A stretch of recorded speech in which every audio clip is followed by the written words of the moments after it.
পৃথিবীর যত সুন্দর সুন্দর প্রদেশ ও শহর রয়েছে তার মধ্যে অন্যতম থাইল্যান্ডের ক্র্যাবি।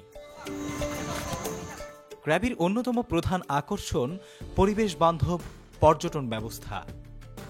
আর আজকে আমি আপনাদের নিয়ে ফুকেট থেকে সমুদ্র পথে রওনা দিচ্ছি থাইল্যান্ডের দক্ষিণ পশ্চিম উপকূলে ফাংনাবের মুখে অবস্থিত সেই ক্র্যাবির দিকে, যেখানে ক্র্যাবি নদী মিশেছে আন্দামান সাগরের বুকে। যাত্রাপথে আজ ভ্রমণ বাহন হিসেবে বেছে নিয়েছি বিশাল এই ফেরিটিকে। আকাশের আবহাওয়া আজ খুবই রাগান্বিত মনে হচ্ছে। এই বুঝি সমুদ্রের বিশাল ঢেউয়ের দাপটে গেলাম একদম তলানিতে। কিন্তু অবশেষে কি হলো, কেমন কাটলো সেদিনের যাত্রা, কি অভিজ্ঞতাই বা ছিল প্রথমবার ক্র্যাবিতে ভ্রমণের, তুলে ধরব আজকের এই ভ্রমণ গল্পে। আসসালামু আলাইকুম ওয়া রাহমাতুল্লাহি ওয়া বারাকাতুহু। দেখতে পাচ্ছেন ফুকেটের কত সুন্দর একটা সকাল।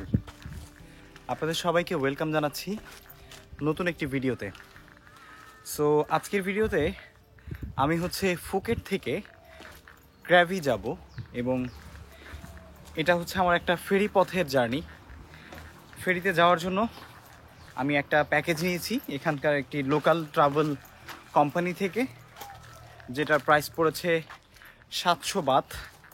700 বাত দিয়ে আমাকে হোটেল থেকে পিক করবে এবং ক্র্যাবির যে আওনাং বিচ আছে সেই আওনাং বিচে আমাকে নামিয়ে দিবে। সো আজকের এই অ্যাডভেঞ্চারটা আপনাদের সাথে আমি শেয়ার করব। আপনারাও কীভাবে যেতে পারেন এবং গেলে কী কী এক্সপিরিয়েন্স করবেন এই গল্পটা বলবো। আর আজকে আমি সম্পূর্ণ ব্লগ করব আমার মোবাইল ফোন দিয়ে। আর সেজন্য হয়তোবা গ্রুপের মতো ভিডিও আপনারা একটু এক্সপিরিয়েন্স নাও করতে পারেন, একটু রিয়েল লাইফ এক্সপিরিয়েন্স করবেন বেশি। কারণ আমি মোবাইল দিয়ে মোস্ট অফ দ্য টাইম চেষ্টা করব আমার ট্রাভেল যেই কাজগুলো আছে সেগুলো আপনাদের সাথে শেয়ার করার। So let's go. ভিডিও শুরু করার আগে বলে নিতে চাচ্ছি, আপনি যদি আমার থাইল্যান্ড সিরিজের বিগত পর্বগুলো, আমার ব্লগগুলো মিস করে থাকেন, যেমন ব্যাংকক, পাচায়া, ফুকেট, ফিফি আইল্যান্ড, এই ভিডিওগুলো যদি মিস করে থাকেন তাহলে ডেফিনেটলি আমার ভিডিওর ডিসক্রিপশনে দেওয়া লিঙ্ক থেকে দেখে নেবেন। আর পরবর্তী এপিসোডগুলো দেখার জন্য আমি ক্র্যাবিতে থাকবো, দেন আবার ব্যাংককে যাব। সেজন্য অবশ্যই আমার চ্যানেলটি সাবস্ক্রাইব করতে ভুলবেন না। ফেসবুক পেজ থেকে যারা ভিডিও দেখছেন তারা অবশ্যই ফলো করতে ভুলবেন না। সো চলুন আমাদের জার্নিটা শুরু করি। সত্যিই কি অপরূপ সুন্দর থাইল্যান্ডের ফুকেটের এই সকালবেলা।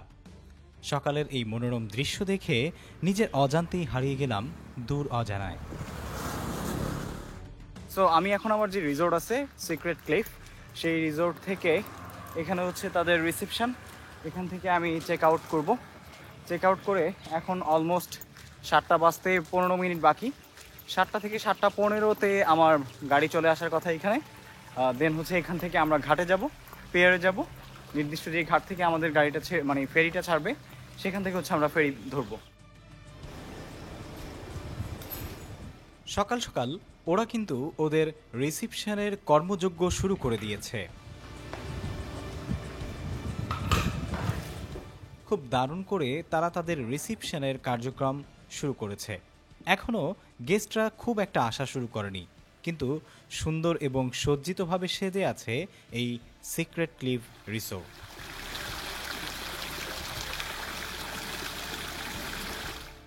বাই দ্য ওয়ে, ট্রাভেল শুরু করার আগেই আপনাদেরকে একটু বলি যে এত সুন্দর একটা রিসোর্টে থাকলাম, যেটা সত্যি আসলে মোহনীয় এবং নজর কেড়ে নেওয়ার মতো। দেখতেই পাচ্ছেন চারিদিক শুধু ন্যাচারালিটি দিয়ে ভরা। সো আপনারাও চাইলে এখানে কিন্তু আসতে পারেন। বাই দ্য ওয়ে, আপনারা যদি এরকম সুন্দর সুন্দর রিসোর্ট, হোটেল বুকিং করতে চান তাহলে আমার বন্ধু আছে একজন, মোহাম্মদ সানাউল্লাহ। ইন্টারন্যাশনাল যে কোনো দেশের জন্য আপনি চাইলে hotel booking, visa processing, air ticketing, man power, tour package, এমনকি ওমরাহ প্যাকেজ সহ আপনি কিন্তু সানাউল্লাহর কাছ থেকে নিতে পারবেন। ওর একটা প্রতিষ্ঠান আছে কর্ডোবা ফ্লাই সলিউশন নামে। সো কর্ডোবা ফ্লাই সলিউশনের মাধ্যমে সানাউল্লাহ কিন্তু আপনাদেরকে বেস্ট সেবাটা দেওয়ার চেষ্টা করবে। আর আপনারা সবসময় জানতে চান আসলে আমি কোন কোম্পানি বা কোথা থেকে আমার ভিসা প্রসেসিং, এয়ার টিকেটিং এই কাজগুলো করি। সো এই জন্য আজকে আপনাদেরকে ভিডিওতে বলে দিলাম। সানাউল্লাহর মোবাইল নাম্বার এবং অন্যান্য ডিটেলস আমি চেষ্টা করব আমার ভিডিও ডেসক্রিপশনে দিয়ে দেওয়ার, এবং স্ক্রিনেও চেষ্টা করব ওর মোবাইল নাম্বারটা দিয়ে দিতে। সো আপনারা চাইলে, যেহেতু আমার বন্ধু, আপনাদেরও বন্ধুর মতো হয়েই সে আপনাদের সেবা দিবে, আই হোপ।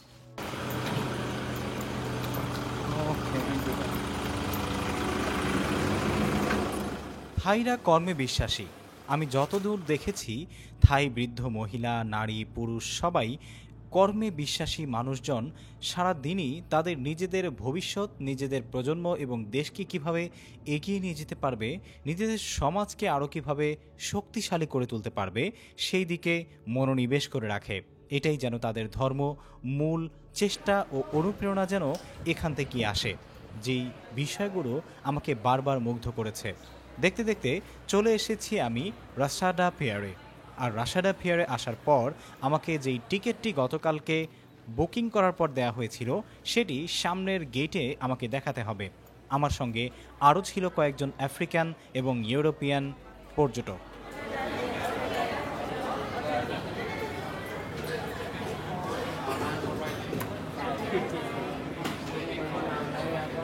সো আমরা রাসাদা ফেয়ারে চলে আসলাম, আর এখান থেকে হচ্ছে আমরা যেই ট্রাভেল অ্যান্ড ট্যুর থেকে টিকিট কেটেছি সেখানে যে কাগজটা দিয়েছে, এই কাগজটা এখানে দেখানোর পর আমাদেরকে হচ্ছে এটা দিল, পাস, গেট নাম্বার 2 ফেরি প্যাসেঞ্জার পাস, এটা দিল। এখানে আমাদের পাসপোর্ট, আমাদের নেম, এইজ অ্যান্ড আওনাঙে আমাদের যে হোটেল আছে সেই হোটেলের নেমটা দিতে হয়েছে। সো এখন আমরা গেট নাম্বার 2 এর দিকে যাচ্ছি।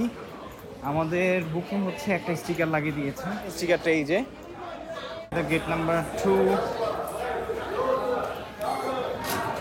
Thank you.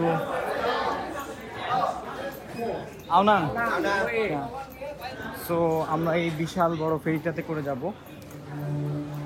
অতঃপর নিজের বুকিং কনফার্মেশন দিয়ে এখন সরাসরি চলে যাচ্ছি ফেরির দিকে। সাথে রয়েছে অন্য পর্যটকরাও। তাদের মধ্যে কেউ কেউ ডে ট্রিপে যাচ্ছে ক্র্যাবিতে, আবার কেউ কেউ আমার মতো ক্র্যাবিতে অবস্থান করার জন্য।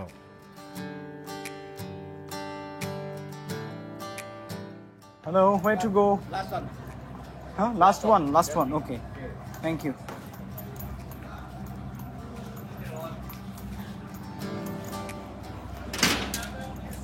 আমি প্রথমে ভাবছিলাম প্রথমটা হচ্ছে আমাদের ফেরি, পরে দেখি একদম শেষেরটা।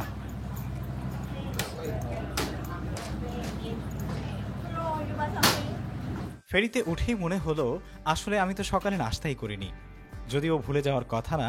তারপর এখানে কিছু স্ন্যাক্স আইটেম বিক্রি করা হচ্ছিল, ডান পাশেই আপনারা দেখতে পাচ্ছিলেন। সেখান থেকে কিছু খাবারও ক্রয় করেছিলাম। তবে তার আগে আমি আমার ব্যাগগুলোকে সামনের যেই ব্যাগ রাখার জায়গা আছে সেখানে রাখার জন্য যাচ্ছি এবং সামনে একটা সিট দখল করার চেষ্টা। তো এখানে হচ্ছে ব্যাকপ্যাক রাখা যাবে।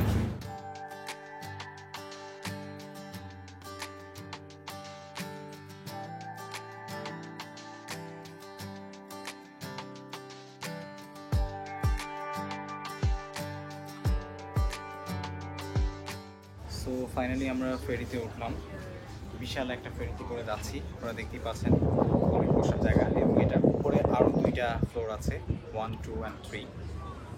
ওখানেও বসা যাবে, কিন্তু যেহেতু ব্যাগ এখানে রেখেছি, আর এখানে আসলে যদিও মানে হারিয়ে যাওয়ার কোনো ভয় নেই, তারপরে হচ্ছে যদি আমার কোনো কিছু প্রয়োজন পড়ে সেজন্য এখানেই থাকা আর কি। সো এই সিটটাতে বসেছি একদমই সামনে, আমার সামনে আরেকটা সিট আছে। এই সিটের পরেই হচ্ছে সামনে থেকে সুন্দর এই ভিউটা দেখা যাবে। এখানে টিভিও আছে, মেবি থাই কোনো সিনেমা চলছে অথবা কোনো drama.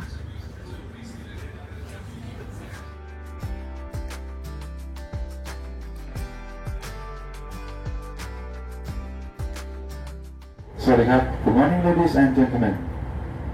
On behalf of the staff of Nang Princess, welcome everybody on this boat, our Nang Princess boat number 7. And right now you on our Nang Princess boat number 7.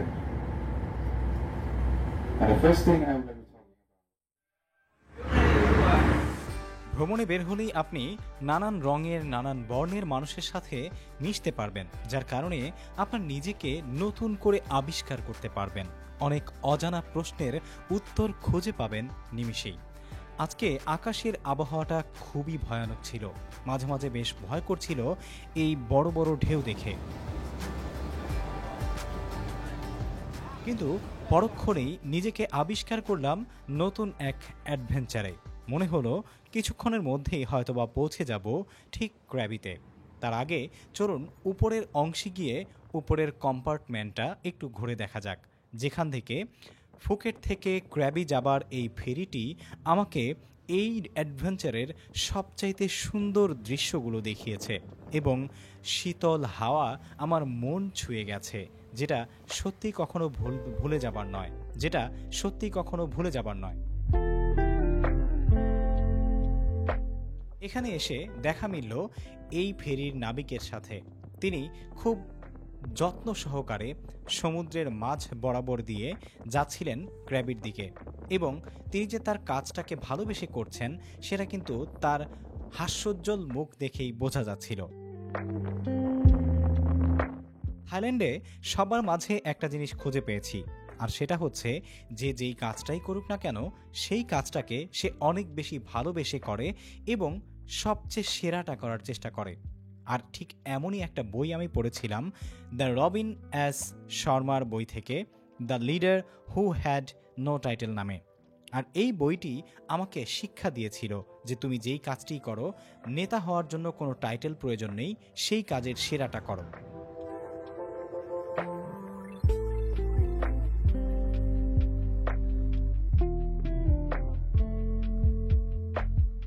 পরক্ষণেই চলে এলাম আমার আবারও compartment থেকে বাহিরে। কিছুক্ষণ কম্পার্টমেন্টে, কিছুক্ষণ কম্পার্টমেন্টের বাইরে, কিছুক্ষণ সিটিং এরিয়াতে, সব কিছু মিলিয়ে ঝিলিয়ে এই জার্নিটা খুবই সুন্দর ছিল। আমার আগে জানা ছিল না যে ক্র্যাবি ফিফি আইল্যান্ড কিন্তু ক্র্যাবির মধ্যেই পড়ে।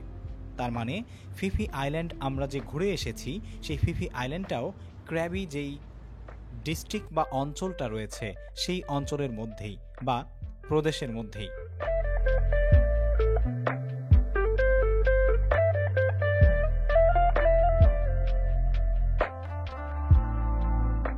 দেখতে দেখতে সমুদ্র যাত্রার আমরা প্রায় মাঝ বরাবর চলে এসেছি।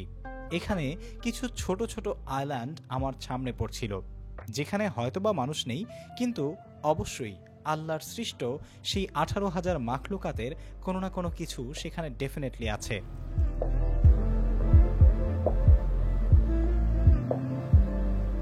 আর সেই মাখলুকাতদের প্রতিও রইল অনেক অনেক সালাম ও শান্তি নিবেদন। সুন্দর এই দৃশ্য দেখতে দেখতে আমরা কখন যে হারিয়ে গিয়েছি এই অ্যাডভেঞ্চারের অথই গভীরে, সেটা নিজেকেও বোঝাতে পারিনি। আর তন্মধ্যেই মনে আসলো যে সত্যি আমরা কিন্তু আমাদের যাত্রার ইতি টানতে হবে এখানেই। আমার সাথে আরও যারা সহযাত্রী ছিল সবাই এবার অবতরণ করার পালা। আমরা আওনাংয়ে নামব। আওনাং যে ঘাটটি রয়েছে ক্র্যাবির সেখানে, এবং এখান থেকেই আওনাং বিচের পাশ ঘেঁষে আমরা চলে যাব আমাদের হোটেলের দিকে। মাত্র 2 ঘন্টার একটু বেশি সময়ে আমরা পৌঁছে গেলাম ক্র্যাবির আওনাংয়ে। এখন এখান থেকে বের হব। আর আমি কিন্তু আসলে আমার একটা ট্যুর প্যাকেজের মাধ্যমে নিয়েছি আমার এই ফুকেট থেকে ক্র্যাবি আসার জার্নিটা। সো এখান থেকেও আমাকে হোটেলে ড্রপ করা পর্যন্ত এই সেবাটা আছে। সো আসলে আমি যদি বাসে আসতাম তাহলে আমাকে নানান ঝামেলা করতে হতো। পাটায়া থেকে আমাকে ফুকেট থেকে প্রথমে হোটেল থেকে বের হয়ে টার্মিনাল 1-এ যেতে হতো, বাস টার্মিনাল। দেন সেখান থেকে বাসের টিকিট কেটে আমাকে ক্র্যাবিতে আসতে হতো। তারপরে ক্র্যাবি থেকে আবার ট্যাক্সি করে আমাকে আওনাং বিচে আসতে হতো। সো এত ঝামেলা না করে আমি সরাসরি আওনাং বিচে চলে এসেছি। This is quite easier, right? So এখন আমি বের হব। দেখতে পাচ্ছেন যে যারা যাত্রী ছিল আমার সাথে সবাই আস্তে আস্তে প্যাক আপ করছে, আর এখানে যাদের ব্যাগ ছিল সবাই ব্যাগ নিয়ে যাচ্ছে। আমরা পেছন দিয়ে নামবো। পেছন দিয়ে নেমে আমাদের জন্য সম্ভবত গাড়ি অপেক্ষা করছে ওই পাশে, সেখান থেকে গাড়ি নিয়ে আমরা চলে যাব। আরেকটা জিনিস আপনাদেরকে বলে রাখি, সেটা এই যে স্টিকারটা যদি দেয়া হয় এটা কিন্তু হারানো যাবে না, কারণ এটা হারিয়ে গেলে আপনাকে রিকগনাইজ করতে পারবে না যে আসলে আপনি কোন কোম্পানির মাধ্যমে এসেছেন। আর আরেকটা বিষয় আওনাং বিচের আগে কিন্তু আরেকটা স্টপ আছে, ফার্স্ট স্টপ, যেখানে যারা ডে ট্রিপে ক্র্যাবি আসে তাদেরকে ওইখানে নামানো হয়। আর হচ্ছে যারা এখানে থাকতে চায়, আওনাগে থাকতে চায়, তাদেরকে কিন্তু সেকেন্ড স্টপে নামানো হয়। সো আমরা সেকেন্ড স্টপে নেমেছি, আর যারা ডে ট্রিপে এসেছিল তারা কিন্তু প্রথম একটা স্টপ ছিল সেখানে নেমেছে। সো এখানে মাইকে কিন্তু বোর্ডের যে স্পিকার আছে সেখানে বলা হয় যে কখন কোথায় কারা নামবে। সো এই জিনিসগুলো একটু খেয়াল করে শুনবেন, তাহলেই কিন্তু প্রবলেম হবে না।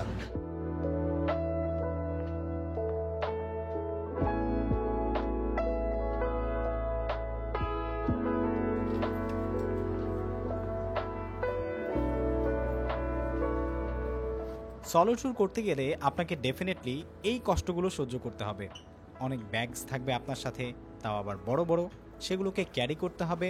এবং এই যন্ত্রণা সহ্য করে আপনি যখন সুন্দর সুন্দর এই শহরগুলো বা গ্রামগুলো বা দৃশ্যগুলো দেখবেন, তখন এক নিমিষেই আপনার সব কষ্ট দূরে চলে যাবে। ওই যে সামনে দেখতে পাচ্ছেন আমাদের বাস দাঁড়িয়ে আছে, ওই ট্যুরিজম বাসটি আমাদেরকে নিয়ে যাবে এবং যার যার হোটেলে আমাদেরকে নামিয়ে দিবে। এবং এরপরই আমি আপনাদেরকে আমার হোটেলের অ্যাডভেঞ্চারটা শেয়ার করব। আমাদেরকে একটা বড় বাসে করে নিয়ে যাওয়া হচ্ছে। Yes yes yes sure. The left hand yes is here. This not there. Yeah. So এখানে একটা বড় বাসে করে, বাস বলা যায় না, pick up van, big van, একটা বড় ভ্যানে করে যারা আসলে এভাবে এসেছে তাদেরকে তাদের হোটেলে নিয়ে যাওয়া হবে। একে একে সবাইকে যার যার হোটেলে নামিয়ে দিবে এবং হোটেলের লিস্ট নিয়েছে ওরা ওঠার সময় যে কার হোটেল কোথায়, তাকে সেখানে নামিয়ে দেওয়া হবে।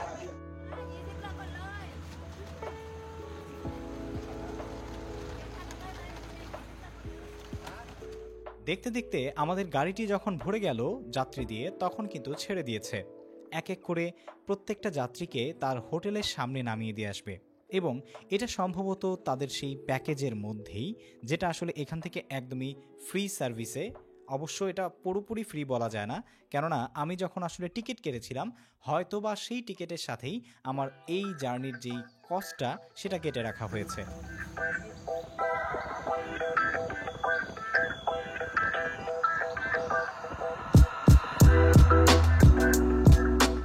আওনাং বিচের পাশ ঘেঁষতে ঘেঁষতে আমরা চলে যাচ্ছি আমাদের হোটেলের কাছে।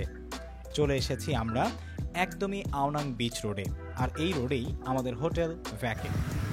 So this is our hotel ভ্যাকে। পুরোপুরি দেখা যাচ্ছে কিনা জানি না, আমরা অলমোস্ট চলে এসেছি।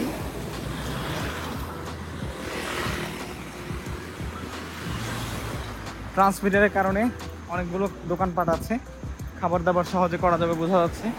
আশেপাশে মানি এক্সচেঞ্জ সহ সব কিছুই আছে, যদিও মানি এক্সচেঞ্জ আমার এখন প্রয়োজন নেই। So this is the hotel.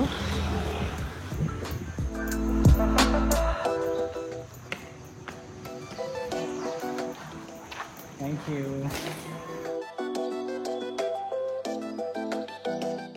So এইমাত্র আমি আমার হোটেলে এসে পৌঁছলাম। এতদিন ছিলাম, মানে এই 2-3 দিন ছিলাম রিসর্টে, এখন হোটেলে এসেছি। কিন্তু এখান থেকে হোটেলের ভিউটা খুবই সুন্দর, দেখতে পাচ্ছেন। এই যে এই পাশে উপরে পাহাড় দেখা যাচ্ছে এবং হোটেল থেকেও একটা সুন্দর ভিউ দেখা যায় আমার রুম থেকে। চলুন এবার আমি আমার রুমটা আপনাদেরকে দেখাই। সো আমার রুম নাম্বার হচ্ছে 303। ওকে, হিয়ার ইজ দ্য রুম। আমি জাস্ট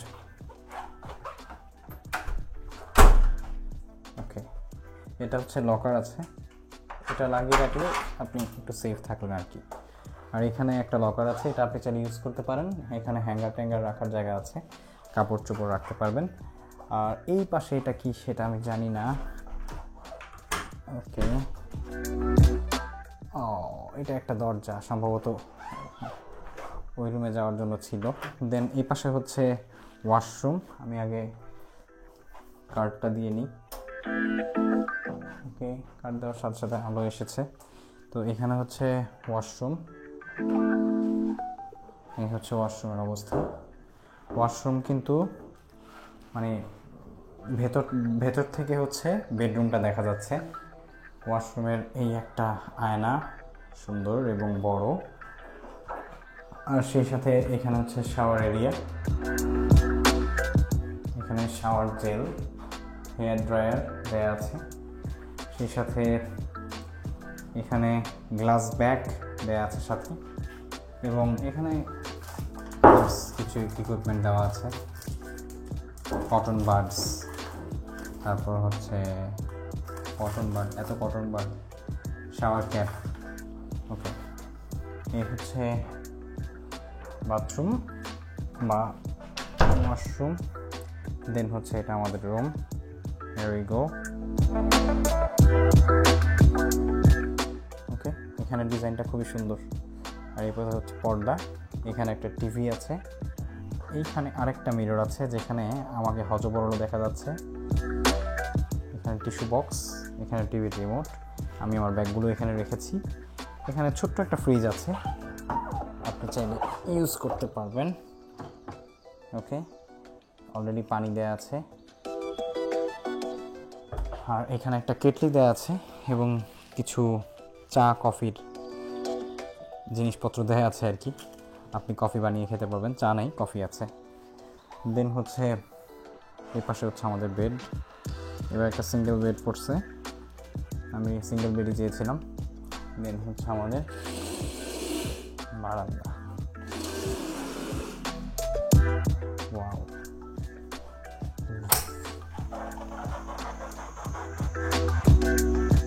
হোয়াট এ ভিউ। এখান থেকে সুন্দর মতোই পাহাড়গুলো দেখা যাচ্ছে, দেখুন কত সুন্দর, অসাধারণ কিন্তু, তাই না? সো এটার কিন্তু আসলে একটা সুইমিং পুলও আছে। সেই সুইমিং পুলটা আমি আপনাদেরকে এখন একটু ঘুমাবো, ফ্রেশ হয়ে খেয়ে দিয়ে নামাজ পড়ে দেন হচ্ছে ঘুম থেকে উঠে সুইমিং পুলে যাব, সুইমিং পুল দেখাবো আর বাকি অ্যাক্টিভিটিস আমার আজকের দিনে দেখাবো। সো অবশ্যই আমার চ্যানেলে যারা নতুন এসেছেন তারা এই ধরনের ব্লগ পেতে ভিডিওটি দেখার পর একটি লাইক দিবেন, দেখার আগেও দিতে পারেন, কোনো সমস্যা নেই। কমেন্ট করে জানাবেন আপনার মন্তব্য এবং পরবর্তী ডেস্টিনেশন কোথায় হতে পারে সেটাও আমাকে কিন্তু জানাতে পারেন। এই হচ্ছে বিষয় আর কি। তাহলে আমি একটু অনুপ্রাণিত হব যে আপনারা কোথায় আমাকে দেখতে চান। ওকে, সো আজকে আসলে থাইল্যান্ডে আমার 12তম দিন। থাইল্যান্ডে আগামীকাল সকালে আমার 13তম দিন শুরু হবে। হোটেলে আসার পর ক্র্যাবিতে যখন আজকে আসলাম, আসার পর ফ্রেশ ট্রেশ হয়ে একটু ক্লান্তি অনুভব হচ্ছিল, সেই জন্য আজকের বিকেলটা এবং সন্ধ্যাটা আসলে রেস্টে কাটিয়েছি। আসলে ভেবেছিলাম একটু বাইরে যাব, কিন্তু বাইরে আর যাইনি, হোটেলেই ছিলাম। একটু রেস্ট নিয়েছি যাতে করে পরবর্তী যে কটা দিন থাকবো, আমি আরও 4-5 দিনের মতো আছি আর কি। তো পরবর্তী যে কটা দিন থাকবো সে কটা দিন যেন আমি আর একটু ভালোভাবে থাকতে পারি। তো ক্র্যাবিতে আমি আরও আজকে তো আসলাম, কালকে থাকবো এবং পরশু দিন আমি ব্যাংককে গো ব্যাক করবো। ব্যাংককে গিয়ে সেখানে আমি দ্বিতীয় দিনের মাথায় আমি ইনশাআল্লাহ বাংলাদেশে ব্যাক করব। সো যদি আপনি লং ট্যুরে আসেন, এটা একটা খুবই ইম্পর্ট্যান্ট বিষয়, তাহলে সেক্ষেত্রে ডেফিনেটলি আপনার লং ট্যুরের মধ্যে মাঝে মাঝে আপনি হাফ ডে অথবা ফুল একটা ডে আপনি রেস্ট করবেন। কারণ না হলে কিন্তু অসুস্থ হয়ে গেলে আপনার পুরো জার্নিটা থেকে আপনি যে আসলে তৃপ্তিটা পেয়েছিলেন সেটা আস্তে আস্তে সাফোকেশনে তৈরি করবে আর কি, সাফোকেশন তৈরি করবে। সো যাই হোক, এখন হচ্ছে আমি একটু উপরে যাব, দেখি সুইমিং পুল যদি খোলা থাকে আপনাদেরকে দেখাচ্ছি। এখানে একটা সুন্দর মসজিদ আছে, এই যে মসজিদটা। তো এই মসজিদটা থেকে সন্ধ্যায় আজান শুনতে পেয়েছিলাম এবং আসরেও আজান শুনেছি। সত্যি আজান শুনলে অনেক শান্তি লাগে। সো এটা হচ্ছে বার সম্ভবত, আর সুইমিং পুলটা মনে হয় উপরে। এই যে pool rules open 8 AM to 8 PM। So already 8 PM বেজে গেছে, তারপর আমি এসেছি। Wow, here is the pool. দেখতেই পাচ্ছেন এখন কেউ নেই। এই পাশে সুন্দর পাহাড়, এই পাহাড় দেখা যাচ্ছে, আর এখানে হচ্ছে সুইমিং পুল। আসলে 8টা বেজে গেছে, এখন হচ্ছে 8:18 বাজে। তো কেউ নেই সুইমিং পুলে, একদমই সুইমিং পুল পুরো ফাঁকা, এই যে দেখা যাচ্ছে। কিন্তু আমি চাইলে নামতে পারি, হয়তো বা কেউ নেই, বলার মতো কেউ নেই, একদমই শুনশান নীরবতা। বসে বসে এখানে পপকর্ন খাচ্ছি, খুবই রিল্যাক্সিং টাইম। আশেপাশে ঝিঝি পোকার শব্দ এবং ওই যে দূরে পাহাড় দেখা যাচ্ছে। আর উপরে চাঁদ মামা। আহা, খুবই সুন্দর একটা ভাইব। যদিও রাত হয়ে গেছে, কিন্তু সুইমিং পুলের এই নীরবতা অনেক ভালোই লাগছে। আর এই পাশেই যে পাহাড়গুলো দেখা যাচ্ছে কত সুন্দর, একদম সামনে। দিন হলো সুইমিং পুলটা দেখতে অনেক সুন্দর লাগতো। পপকর্নটা খুবই মজার। এই পাশ থেকে ক্র্যাবির যেই নাইট রাস্তা সেটা দেখা যাচ্ছে। বাই দ্য ওয়ে, খালি পপকর্নের ডিব্বা পড়ে যাচ্ছে। অলমোস্ট প্রায় 8:30 বেজে গেছে। আমি এখন রুমে যাব, রুমে গিয়ে ফ্রেশ হব, ফ্রেশ হয়ে তারপরে রাতের ডিনার করব। রাতের ডিনার করে আগামীকালকে ঘোরাঘুরির প্ল্যান করব। আগামীকালকে ক্র্যাবি যেহেতু খুবই ছোট্ট একটা শহর, হোপফুলি একদিনে মোটামুটি 2-1টা ভালো জায়গা বা মোস্ট পপুলার যে বিচগুলো আছে, যেমন আওনাং বিচ, তারপরে হচ্ছে আরও কয়েকটা জায়গা, সেগুলো ইনশাল্লাহ ঘুরবো। হোটেল থেকে বেরুলেই একদম মেন শহর বা মেন রাস্তা। শহরটা খুবই ছোট কিন্তু খুব গোছানো, এটা দেখে খুবই ভালো লাগছে। দেখুন টুরিস্টরা কত রিল্যাক্সে সময় পাস করতেছে রাস্তার পাশে বসে। কোনো ক্রাউড নাই, কোনো ঝামেলা নাই। গাড়ি ঘোড়া আছে কিন্তু ঠিক তেমন একটা ঝামেলা দেখছি না। খুবই সুন্দর এবং সাবলীলভাবেই চলছে। এখানে একটা খাবারের দোকান দেখতে পাচ্ছি, মুসলিম পাটানি। এই যে মুসলিম পাটানি, সম্ভবত এখানে খাওয়া যাবে। অনেক মুসলিমদেরকে দেখতে পাচ্ছি এখানে খাচ্ছে।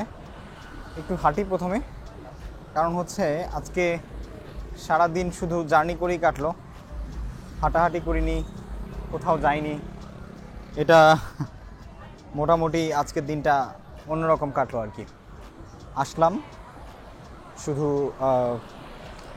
হোটেলে উঠলাম, এই তো এভাবেই কাটলো। হ্যালো,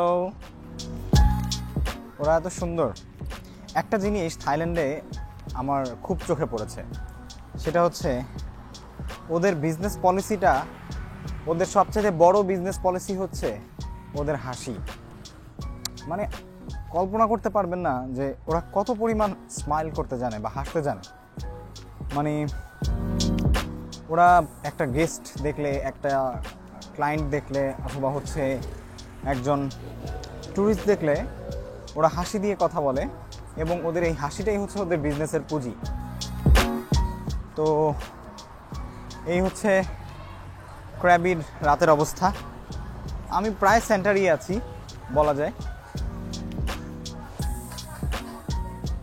তো যেটা বলছিলাম যে আসলে প্রতিটি জাতিরই কিছু না কিছু দিক থাকে, যেই দিকগুলো তাদের জন্য বৈশিষ্ট্যপূর্ণ। আমার মনে হয় যে থাই যারা আছে তাদের সবচাইতে ইম্পর্ট্যান্ট এবং গুরুত্বপূর্ণ যেই জিনিসটা, সেটা হচ্ছে ওদের হাসি। ওরা হেসে, শুধুমাত্র হাসি দিয়ে, একটু মুচকি হেসে মানুষের মন জয় করে বিজনেস করছে। এবং ওদের এই অতিথি পরায়ণতা সত্যি অসাধারণ। এই যে এখানেও কলার রুটি দেখা যাচ্ছে, ফিম রুটি, প্যানকেক। হ্যালো। তো এখানেও কলার রুটি আছে, আপনারা চাইলে খেতে পারবেন, এবং অনেক দোকান আছে এখানে। মনে হয় যে মুসলিম, আমি বিশেষ করে আমি যে জায়গাটায় এসেছি এই জায়গাটাতে মুসলিম আধিপত্য একটু মনে হয় বেশি।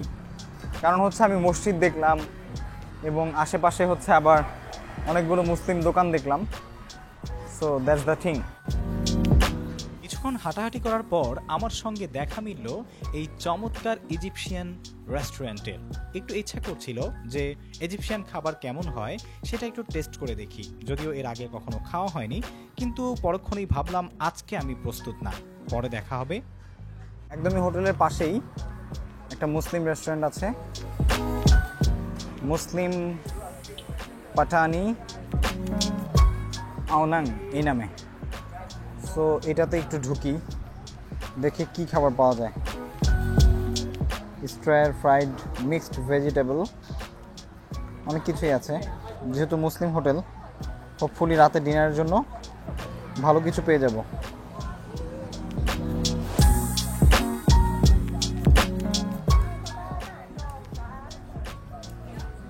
যাই ভেতরে গিয়ে বসি।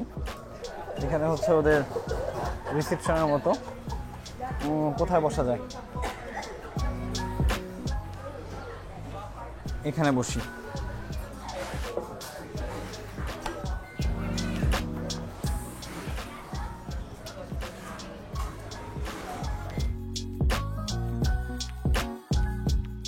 এটা ট্রাই করি। Crispy chicken curry fried rice, একটু ঝাল দিয়ে বানাতে বলবো। এটাও কিন্তু খুব মজা লাগবে মনে হয়। Beef gravy rice. সো না, গত 2 দিন আমি খুব বিফ খেয়েছি, আগামীকালকে প্রয়োজনে খাবো। আজকে ক্রিসপি চিকেন কারি খাই। আর সাথে কি খাওয়া যায়? সাথে ড্রিঙ্কস খাবো, আর কিছু আপাতত নিব না। ক্রিসপি চিকেন কারি যেটা আছে সেটাই নিব। Crispy chicken curry fried rice with spicy. Yeah. First this, then I will take a drink, okay? Yeah. First I have to this, okay?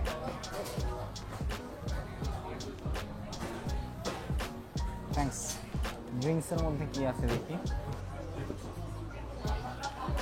Drinks A iced Coca আছে, তারপর হচ্ছে iced Milo, lid mocha, lid green milk tea, lid coffee, iced pink milk, lemon green tea, strawberry smoothie yogurt.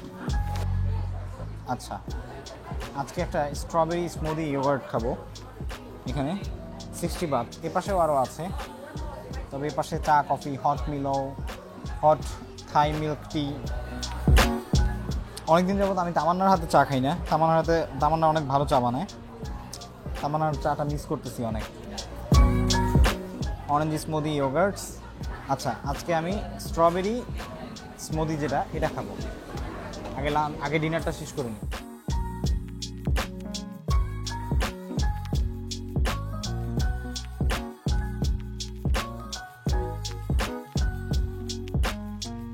ওকে, খাবার চলে এসেছে। দেখতে delicious লাগছে। এবার খেয়ে দেখি কেমন লাগে। উপরে চিকেনের অনেক বড় একটা ভাজা আছে।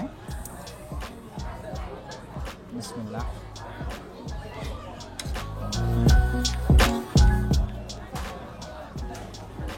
Not bad.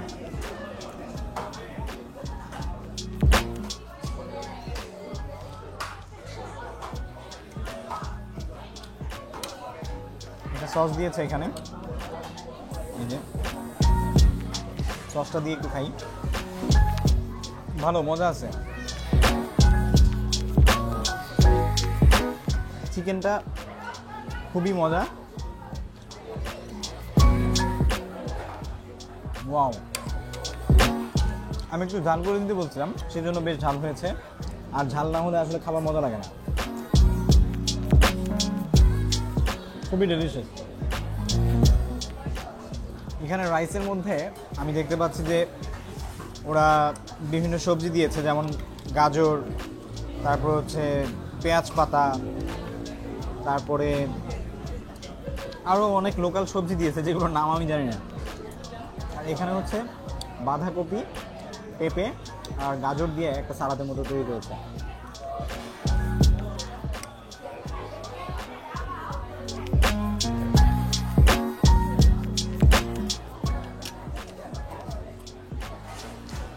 খুবই মজা। এতগুলো খাবার দিছে যে খেয়ে শেষ করতে পারতেছি না। কোয়ান্টিটি অনেক বেশি।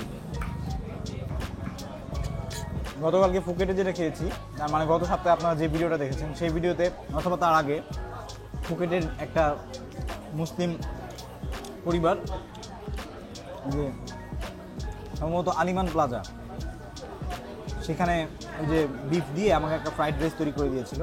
ওটার আমি একদমই ফ্যান হয়ে গেছি। ঝাল দিয়ে খুবই মজা করে তারা তৈরি করেছিল।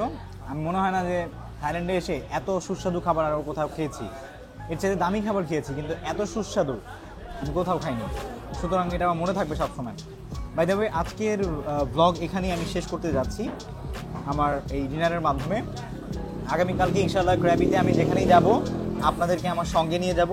সুতরাং দেখার জন্য অবশ্যই আমার চ্যানেলটি সাবস্ক্রাইব করবেন। ফেসবুক পেজ থেকে যারা ভিডিওগুলো দেখছেন বা ব্লগগুলো দেখছেন তারা ফলো করতে ভুলবেন না। বাই দ্য ওয়ে, আমার থাইল্যান্ড সিরিজের এবং বিগত ট্রিপে আমি কাশ্মীর, ইন্ডিয়া সহ আরও কয়েকটা জায়গায় ঘুরেছি, সেই ভিডিওগুলোর লিঙ্ক এই ভিডিও ডেসক্রিপশনে দিয়ে দিব। আপনারা চাইলে কিন্তু সেগুলো ইন দ্য মিন টাইম দেখতে পারেন পরবর্তী ব্লগ আসা পর্যন্ত।